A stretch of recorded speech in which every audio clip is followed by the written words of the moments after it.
Happy Wednesday. It is hump day. That is right, it is Wednesday. The week is almost over. Just 2 more days. And then we have a glorious weekend. Well, maybe not here in Austin because it's going to be hot as balls here in Austin. It's going to be 100 plus for the foreseeable future, which means I'm not going camping in 100-degree weather. I even have my limits. But monsters are everywhere. Some even cross the southern border. That is right. I don't know about this story. I'm just kind of reading it blind. There's a lot of to digest into this because you got illegal immigration. You have something terrible, and you also have a minor. Of course, you also have the abortion as well. All into play. This is like the holy grail of all stories here for all the wrong reasons. But let's go ahead and get into the story.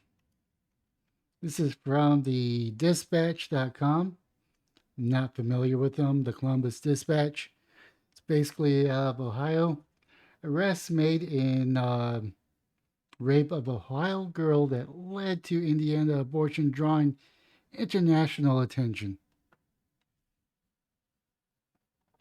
A Columbus man has been charged with impregnating a 10-year-old Ohio girl who traveled to Indiana to seek an abortion that led to international attention following the Supreme Court decision to overturn Roe v. Wade and the activation of Ohio abortion law. Gershon Fuentes, 27, whose last known address was apartment on Columbus Northwest Side, was arrested Tuesday after police said he confessed to raping the child on at least 2 occasions. Does that mean we could put him down like the dog he is? He has since been charged with the assault and the felony of the first degree in Ohio. Columbus police were made aware of the girl's pregnancy through the refer by Franklin County Child Services that was made by her mother on June 22nd. Detective Jeffrey Hunton testified Wednesday morning that Fuentes' arraignment, I should say, on June 30th, the girl underwent a medical abortion in Indianapolis, Hunt said. Hunt also testified that DNA from the clinic in Indianapolis is being tested against samples from Fuentes as well as the child's sibling to confirm contributions to the aborted fetus. The 10-year-old girl abortion Ohio AG Davios cast doubt on the 10-year-old now rejoices at the arrest. I guess there is some doubt in it. I don't know. Franklin County Municipal Court Judge Cynthia Eber said that the case did not warrant Fuentes, but who is believed to be an undocumented, to be held without bond. You can go ahead and say that he's the illegal alien, believed to be an illegal alien. Ebner said the high bond was necessary, however, due to Fuentes being a possible flight risk and for the safety of the child involved being arrested. Hun and the detective David Phillips collected saliva samples from Fuentes according to a probable cause statement. Ebner set the $2 million bond for Fuentes, who is being held in Franklin County Jail. My question is, why is he able to get a bond? I mean, that's ultimately the question. If he's being accused of a horrendous act, on a child, why is he allowed to be on bond? I really want to know. I really want to know. Because that doesn't seem very morally right, I should say, because there's a difference between legally right and morally right. Charges further confirm the story that has become the abortion debate flashpoint. Criminal charges and testimony from the Columbus detective further confirmed the disturbing story that has become a key flashpoint in the national furor over the U.S. Supreme Court decision to overturn Roe v. Wade. Indianapolis Star, Garnett's sister's page of the Dispatch, first reported earlier this month that a 10-year-old victim traveled from Ohio to Indiana for abortion service after most abortions became illegal in her home state. The count was a tribute to Dr. Catlin Bernard, an Indianapolis physician who provided the services. My question is does Ohio not have exemptions for this type of activity? Is it so far out that there is no abortion services available in Ohio? I'm not that too familiar with Ohio abortion law. I will be the first to admit. Hopefully, the story tells me.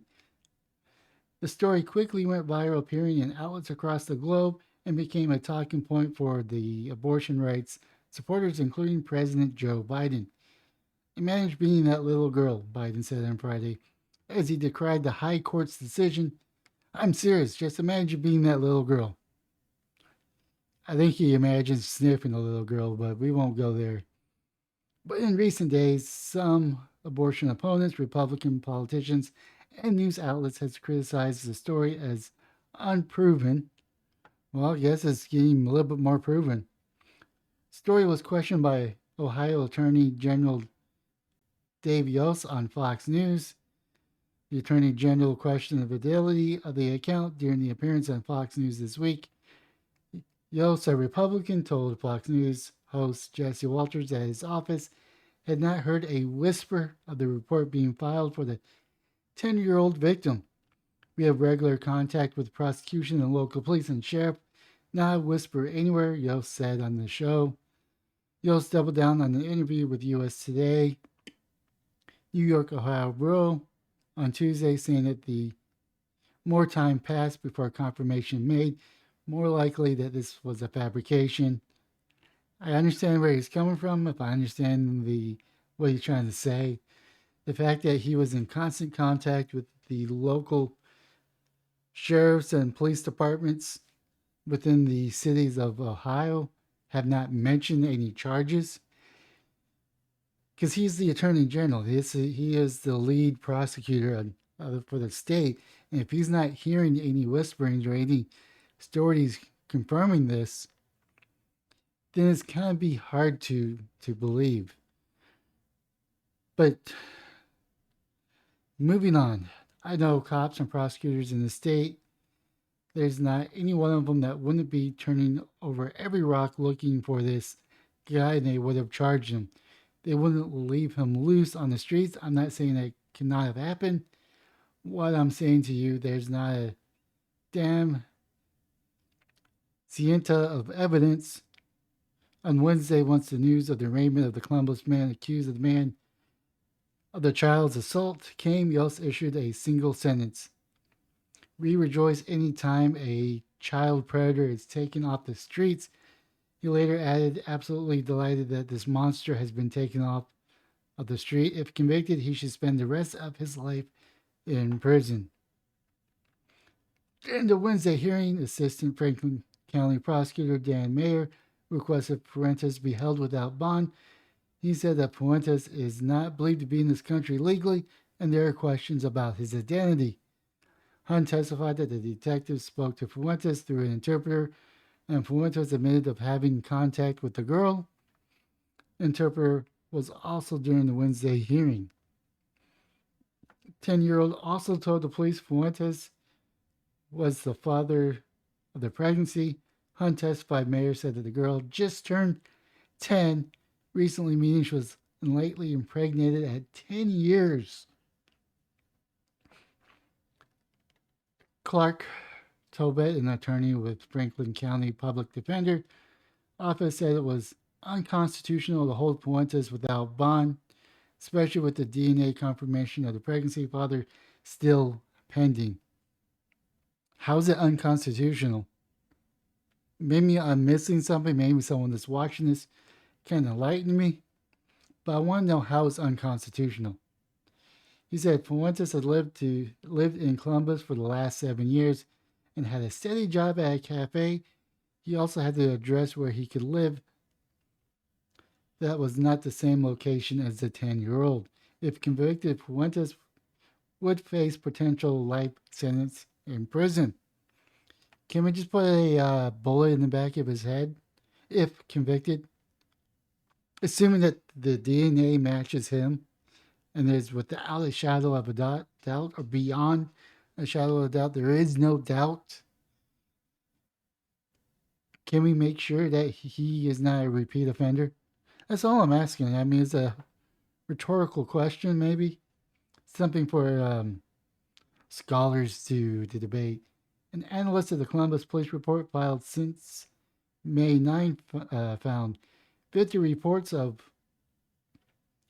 sexual assaults, abusive involving girls 15 years or younger.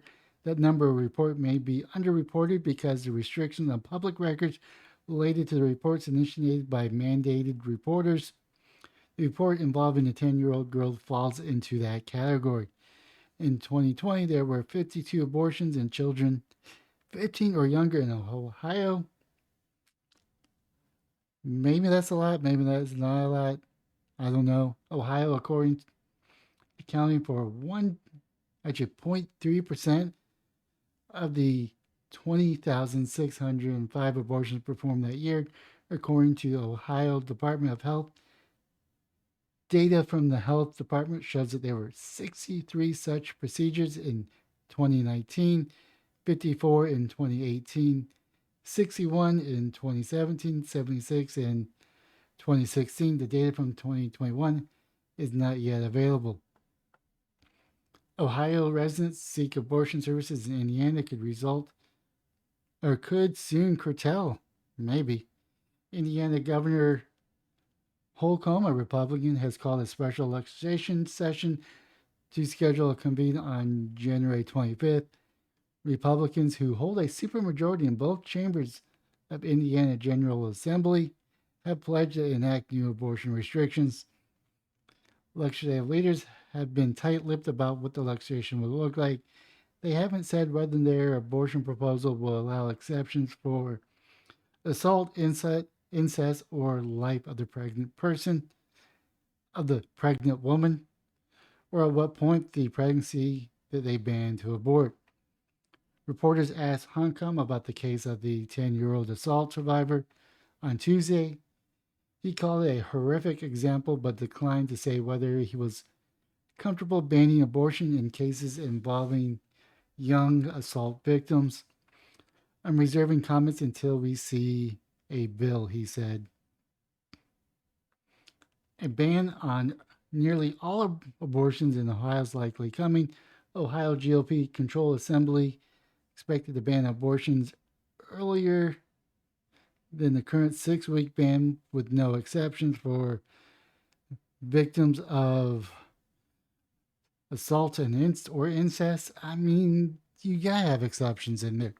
I'm sorry, you're going to have exceptions in there. Lawmakers are still crafting the language on when abortions would be banned, but the past proposals barred the procedures after fertilization, which could prohibit some birth control. I mean, who's going to go after these people? Republicans who hold a veto-proof majority in the Ohio House and the Senate have the votes to pass such a ban without any Democratic support. Dispatch reporters Laura Bishkoff and Eric Lagada contributed to the story. Bethany Burns covered crimes and public safety for the Columbus Dispatch.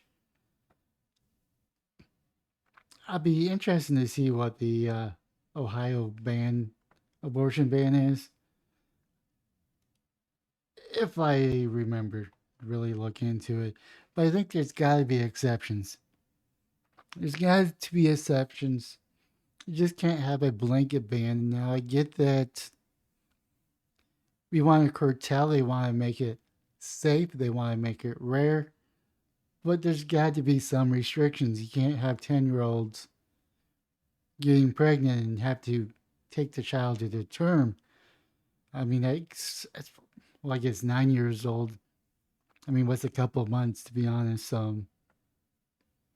I don't know. It's very disturbing. There's monsters are everywhere, and some even cross our southern border. Some people say that's not an issue, that we should have open borders. All should be able to come here free range. We shouldn't have governors like Governor Abbott discriminate against those people trying to come in. But we got to have a borders. This could have been maybe prevented. Now this now he was in so that was under Obama. If he's been in Ohio for 7 years, assuming that he crossed around that same time, that was Obama that let him in. This could have been avoided if we actually had a border patrol. It seems like Democrats don't want border patrol. They don't want borders. I don't know. This is something that has to be debated. It's something that has to be enforced. We can't have a open border and let monsters like this in. And I don't think he's the exception, to be honest. Now there are exceptions that are law abiding, except for the illegally crossing the border. I think those have to take a different light, but where I stand on the immigration is that you have illegal and then you have legal. Legal immigration costs a crap ton of money, and there's many people that go through that process and spend all this money on lawyers and fees and processing and all that, and do it legally, and it takes years. Sometimes it takes a decade, but they do it legally. But yet you have someone that illegally crosses the border and does monstrous things to a 9-year-old or a 10-year-old. It's a shame. And he gets a free pass. Well, if this didn't happen, he would get a free pass while the person that's legally coming over here is paying for it. That's not fair in my book. And yes, America needs immigration. We need legal immigration because our birth rates are declining. With that being said, leave a comment down below on what your thoughts are.